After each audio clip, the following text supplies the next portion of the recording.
Hello बच्चों, कैसे हैं आप सभी। मैं अभिषेक महाक स्वागत करता हूं आप सभी का आपके अपने यूट्यूब चैनल स्पेक्ट विजन पे। आज के इस वीडियो में बच्चों हम बात करने वाले हैं कुछ ऐसे कोर्सेज के बारे में जो आपके लिए बहुत ज़्यादा यूजफुल हो सकता है। लेकिन इससे पहले किसी एक कंडीशन को आपके सामने मैं रखना चाहूँगा, और ये मैं इसलिए बोल रहा हूँ कि अक्सर आजकल के दौर में बच्चों के बीच जो है ना वो बहुत सारा बेसब्री एक शब्द है और वो उनके बीच में रहा ही नहीं है। मतलब आप जो है एक लंबे दौर के रेस में पार्टिसिपेट करने से बचते हो और चाहते हो कि किसी भी चीज को कितना जल्दी अचीव कर लिया जाए। कहने का मतलब है कि आप चाहते हो कि जल्दी से 12वीं करने के बाद मैं कुछ ऐसा डिग्री कर लूं, ऐसा कोर्स पढ़ लूं जिससे मेरी जॉब जल्दी से लग जाए। और इन्हीं सभी के बीच में आपका डिसीजन कभी कभी गलत हो जाता है, जिसका खामियाजा आपको पूरे जिंदगी भर भुगतना पड़ता है। लेकिन आज का यह वीडियो आप सभी को पूरा देखना है, क्योंकि इस वीडियो में हम कुछ ऐसे कोर्सेज के बारे में चर्चा करने वाले हैं जिसके बारे में आपको एक हद तक आइडिया लग जाएगा और आप अपने आगे की राह में एक अच्छा डिसीजन मेकर साबित हो सकते हैं और अपने करियर की अपॉर्चुनिटी को बेहतर कर सकते हैं। बच्चों, आप में से अभी के दौर में बहुत बच्चा जो है ना अपना करियर साइंस के फील्ड में चुनता है। साइंस में उनका सपना होता है कि मेडिकल में एक अच्छा करियर, एक अच्छा अपॉर्चुनिटी जो है उनके पास, उनके हाथ लगे। इसी दौर में 2-3 जो टर्म है वो बहुत ज्यादा फेमस है, जैसे एएनएम, जीएनएम, बीएससी नर्सिंग। इन सभी में बहुत से ऐसे बच्चे हैं जो इंटरेस्ट दिखाते हैं और इन सेक्टर में अपना करियर ग्रोथ करना चाहते हैं। लेकिन सवाल ये उठता है, अगर बीएससी नर्सिंग को साइड कर दिया जाए तो सवाल एएनएम और जीएनएम पे उठता है कि अगर एएनएम और जीएनएम पर हम जो है अपना करियर इन्वेस्ट करते हैं तो आगे की क्या अपॉर्चुनिटी हमें मिलने वाली है। आइए चलिए बात करते हैं इसके ऊपर। सबसे पहले आपको एक क्रम समझना पड़ेगा। जैसे कि अगर आप 12वीं कर लेते हो तो 12वीं के बाद आपके सामने जो है वो बहुत सारा ऑप्शन खुलता है साइंस के बैकग्राउंड में, जिसमें से एक एएनएम भी है। ठीक है, एएनएम है, कुछ बच्चे एएनएम करते हैं। देन आफ्टर इससे हल्का ऊपर एक जो पायदान है वो ऊंचा जीएनएम, और इसके ऊपर एक पायदान है बीएससी नर्सिंग। ठीक है, बीएससी नर्सिंग। अब सवाल ये उठता है, इसमें तो नो डाउट आप में से सारे बच्चे को जो है इस पे प्रॉपर आइडिया होगा कि करियर अपॉर्चुनिटी इसका क्या होता है। आज हम सिर्फ इन दोनों चीजों पे बात करेंगे। ठीक है, हमारा मुख्य बिंदु आज के इस वीडियो पे यही होने वाला है। आइए सबसे पहले आपको मैं समझा दूं कि करियर अपॉर्चुनिटी क्या है। देखिए, एएनएम और जीएनएम में एक बहुत पतला सा जो है ना वो डिफरेंस है, लेकिन अगर करियर की बात करें तो वो बहुत ज्यादा डिफरेंस क्रिएट करता है। सबसे पहले मैं आपके सामने एएनएम पे चर्चा कर लूं। एएनएम को हम लोग फुल फॉर्म में बोलते हैं ऑक्सिलरी नर्सिंग एंड मिडवाइफरी। ठीक है, अब ये क्या है, तो इसको करने के बाद आप क्या कर सकते हो। सबसे पहले ये समझो, जैसे ही आप 12th क्लियर करते हो, ठीक है, 12वीं क्लियर करते हो, देन आफ्टर आप जो है ये कर सकते हो, एएनएम कर सकते हो। इसके बाद आप जो है जीएनएम कर सकते हो हायर स्टडी के लिए। ठीक है, ये अभी सभी चीजों पे हम अच्छे से जो है पर्दा उठाएंगे, आपको अंडरस्टैंडिंग बेहतर होगा। देन आफ्टर जो है ये आपका जीएनएम कर सकते हो। जीएनएम के बाद आप बीएससी नर्सिंग कर सकते हो, एंड देन आफ्टर जो है आगे चल करके स्पेशलाइजेशन में अपना एक अच्छा कोर्स कर सकते हो। करियर अपॉर्चुनिटी जो है वो बेहतर कर सकते हो। ठीक है, अब यहां पे समझो थोड़ा सा कि जॉब अपॉर्चुनिटी क्या आता है। करियर अपॉर्चुनिटी का कहने का मतलब है जॉब अपॉर्चुनिटी। तो क्या आता है जॉब अपॉर्चुनिटी? देखो बच्चों, तो अगर आप एएनएम कर लेते हो तो एएनएम करने के बाद आपके सामने जो जॉब अपॉर्चुनिटी निकल करके आता है वो कुछ इस प्रकार है। सबसे पहले कम्युनिटी हेल्थ वर्कर के रूप में आप कार्यरत हो सकते हो, और इसमें जो है आप वर्क कर सकते हो रूरल हेल्थ मिशन में या गवर्नमेंट के प्रोग्राम में। सिंपल शब्दों में समझो तो गवर्नमेंट के द्वारा जो मुहिम, जो प्रोग्राम लॉन्च किए जाते हैं उसमें आप काम कर सकते हो।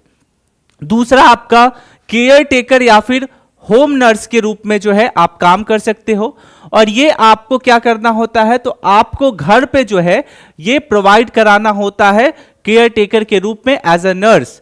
देन आफ्टर जो है आपका हेल्थ विजिटर के रूप में अपना करियर आगे बढ़ा सकते हैं, जैसे कि एजुकेट कर सकते हो और असिस्ट कर सकते हो। किस चीजों को असिस्ट कर सकते हो?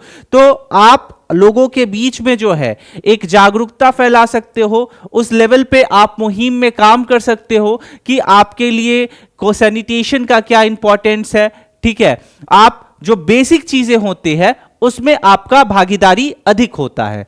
देन आफ्टर आप जो है रूरल हेल्थ वर्कर, जैसा कि हमने स्टार्टिंग में ही यहां पे बात की थी, इसमें आप ठीक है काम कर सकते हो। जैसे आंगनवाड़ी का जो है आंगनवाड़ी वर्कर के रूप में आप काम कर सकते हो अंडर गवर्नमेंट स्कीम। और इसमें एक चीज और है, जैसे कि चाइल्ड बर्थ जो है उसमें आपका रोल जो होता है वो इंपॉर्टेंट हो सकता है। तो इन सारे सेक्टर्स में आप जो है अपनी करियर को आगे बढ़ा सकते हो। सवाल आता है कि इसमें इसको करने के बाद आपकी सैलरी जो है वो क्या होती है, क्या चांसेस होते हैं? तो प्राइवेट सेक्टर में इसकी सैलरी 10 से 20 हजार होता है, इससे ज्यादा नहीं होता। और वही अगर गवर्नमेंट सेक्टर की बात करें तो 25 से 35 हजार प्रति महीना आपको देखने को मिलता है। हो सकता है थोड़ा बहुत डिफर हो, ठीक है, शहर के अलग अलग जगहों पर थोड़ा बहुत सैलरी इफेक्ट करता है। जैसे अगर मैं कोई बिहार की बात कर रहा है, कोई बेंगलुरु की बात कर रहा है, तो ऐसे ऐसे जगहों पे कुछ सैलरी इफेक्ट कर सकते हैं। अदरवाइज इसका जो एवरेज ऑन सैलरी है वो यही देखने को मिलता है। अगर जीएनएम की बात करूं बच्चों, तो जीएनएम का फुल फॉर्म होता है जनरल नर्सिंग एंड मिडवाइफरी। इसका जो आपका कोर्स है ये टोटल आपका इसके करने के बाद BSc nursing, MSc nursing, MBA जैसे जो कोर्सेज है इसमें आप एनरोल्ड हो सकते हो और अपना करियर आगे जो है वो बढ़ा सकते हो। जॉब अपॉर्चुनिटी की अगर मैं बात करूं तो जीएनएम करने के बाद बच्चों आप जो है स्टाफ नर्स के रोल पे काम कर सकते हो, ठीक है। जैसा कि मैंने आपको बताया कि स्टाफ नर्स के रोल पे काम कर सकते हो, साथ में ही आप जो है आगे नर्सिंग ट्यूटर या इंस्ट्रक्टर बन सकते हो, आगे लोगों को टीचिंग करा सकते हो, समझा सकते हो, उसके बारे में एज अ एजुकेटर वर्क कर सकते हो। इन सारी चीजों के बाद एक आता है वार्ड सिस्टर या फिर आपका हेड नर्स, दोनों एक ही टर्म है। इसमें आप जो है सुपरविजन में जो है आपको एक ड्यूटी दी जाएगी जिसके अंदर आपके सुपरविजन में बाकी जो एएनएम टाइप के जो नर्सेज होते हैं वो आपके अंडर रहेंगे।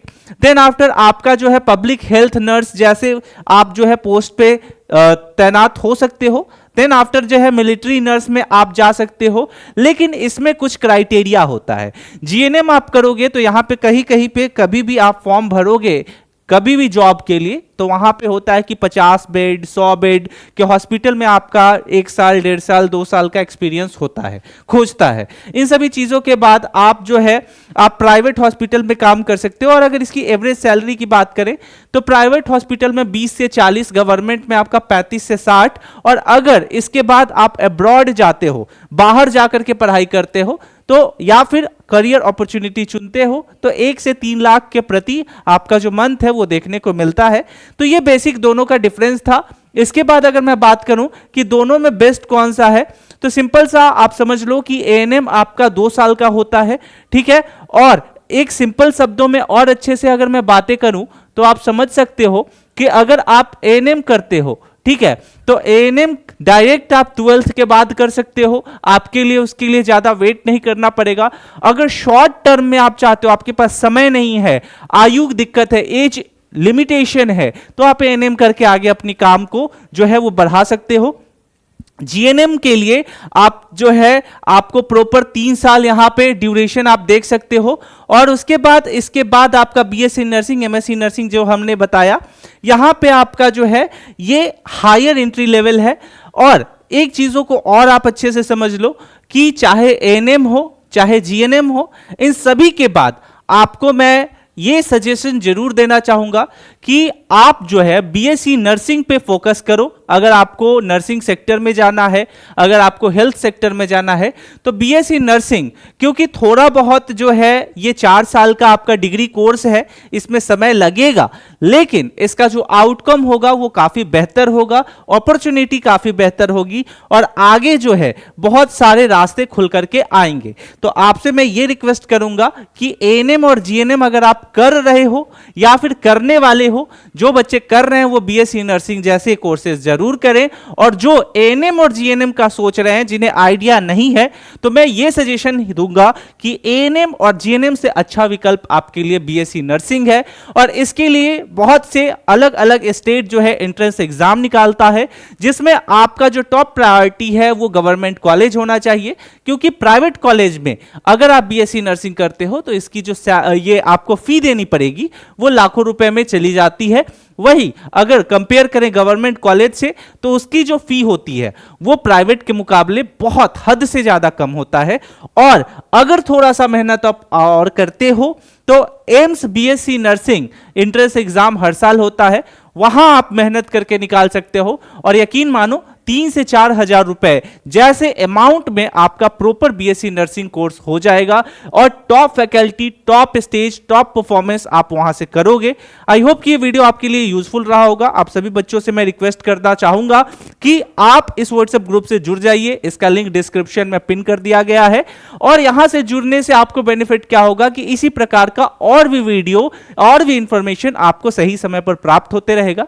मिलते हैं अगले वीडियो में, तब तक के लिए स्टे सेफ, टेक केयर, जय हिंद।